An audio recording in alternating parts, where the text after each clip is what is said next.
In this short tutorial, I will show you how to check if your Instagram account is set to private or public.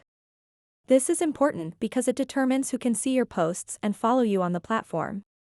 To get started, open up the Instagram app and then tap on the profile picture icon at the bottom right corner of the screen.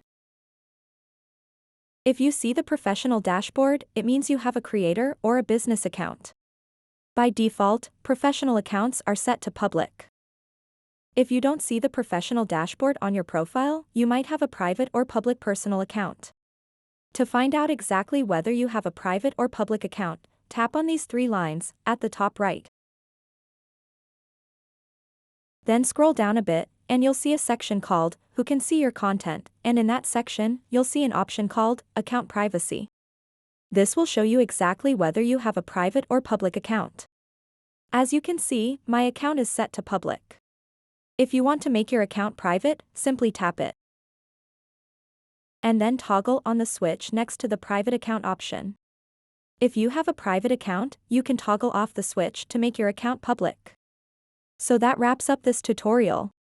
If you have any questions about this whole process, please let me know in the comments section below. And if this video helped you out, please give it a big thumbs up and subscribe to this channel for more tutorial videos like this one. Thank you so much for watching and have a good day.